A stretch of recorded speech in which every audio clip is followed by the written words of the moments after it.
Hey y'all, this is Allison. I sped up this whole card because there's a disaster that occurs in it, and it takes me a while to recover from it. So in order to keep the video at around 10 minutes, I've just sped it up at 2.5 times.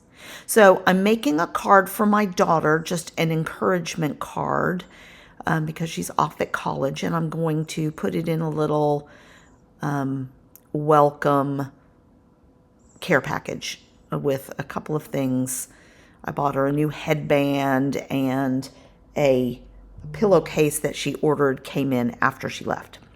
So I'm using this Reach for the Stars stamp and this scrapbook.com balloon die. And I've picked out her school colors. I have some black glitter paper, some really cute paper with white paper with black hearts on it, and then a fun just little remnant of some zigzag red glitter paper. So I've stamped the sentiment, and I'm going to end up just detail cutting that out. I also have this scrap of XOXOXO embossed paper, and I'm about to cut it wrong there, and then I fix it, but I still cut it wrong.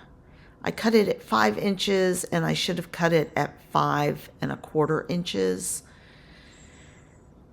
But I recover. This is mistake number 1. So I go to look at it, and I'm like, oh, it's too short. It's not even around. How can I fix that? Well, I had pulled out this glossy black paper to use for some of the die cut, I think, for the little basket is all. And now I need to recover. So I'm going to cut a little bit more off the paper to make it so that it's even with an A2 and everything is now, I think it's full ½ inch smaller than an A2 card.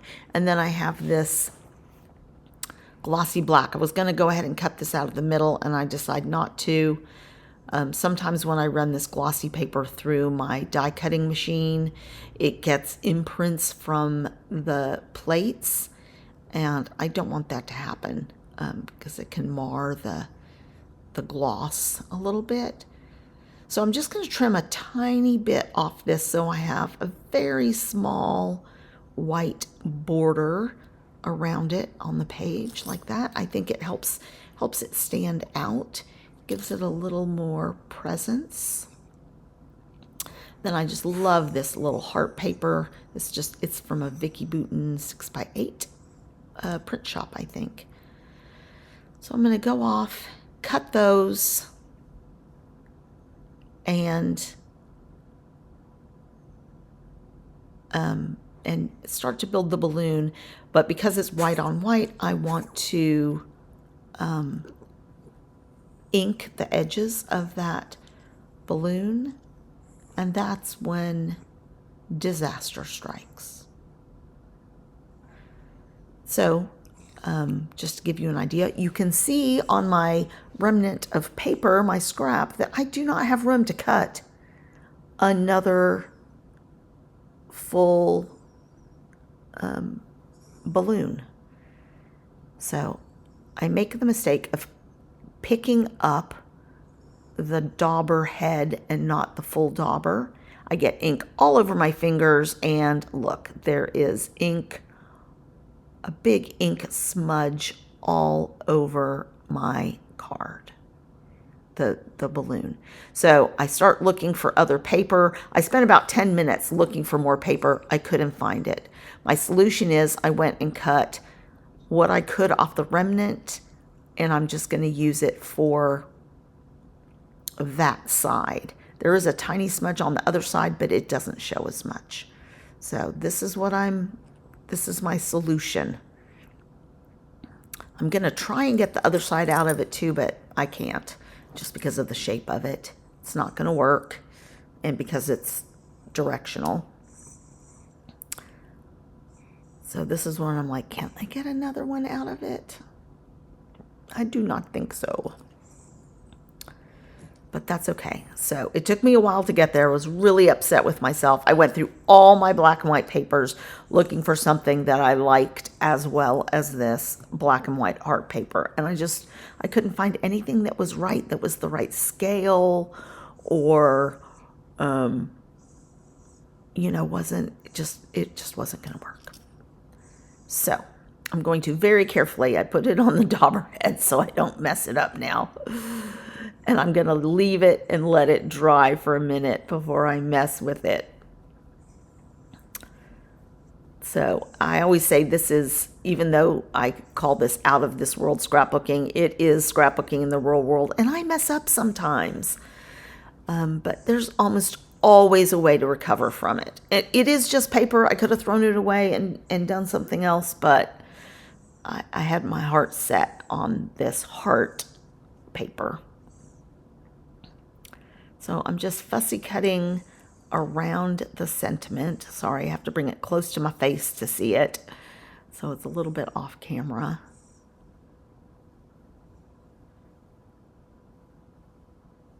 One thing I forgot to record is I have a bunch of ribbons on my desk there, and I do tie a little, I end up with just a silver thread at the top of the card that I did after I did the close-ups. I remembered that I had meant to add that to the card.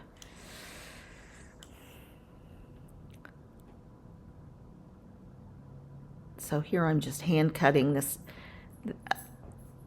I wish I had some dies for these shapes, but I don't. And I could have done it on a rectangle, but I thought that would have been a little too boring. So I'm just hand cutting it on the black glitter paper. So I did the black glitter paper just for this, and then for the bunting that goes across the balloon. And now I think it's probably dry enough. I'm still trying to be careful, and I can assemble.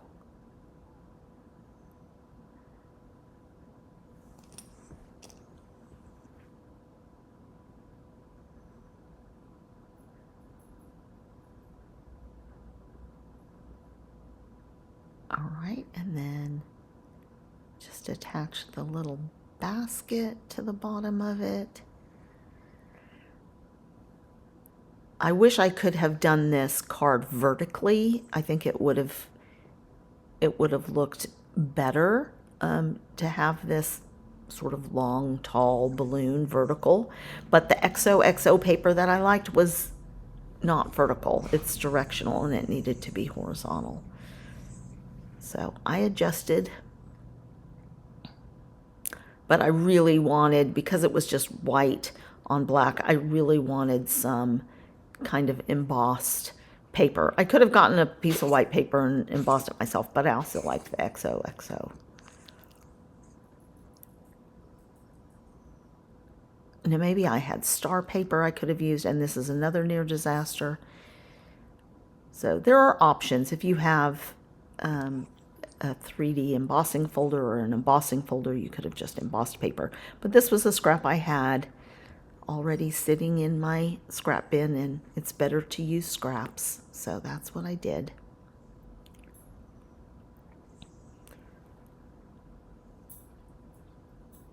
I used to feel like my scraps were way out of control.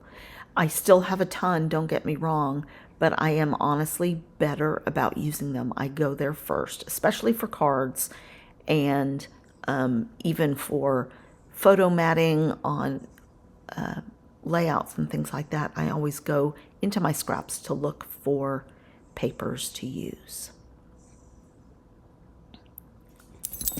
And I'm just adding these clear gems to represent the stars that she's reaching for. And I think this card came out really cute, you guys, despite my several errors. So don't lose hope. Always find a way to recover from your mistakes. And there we go. Ready for the care package. Thanks a lot, you guys.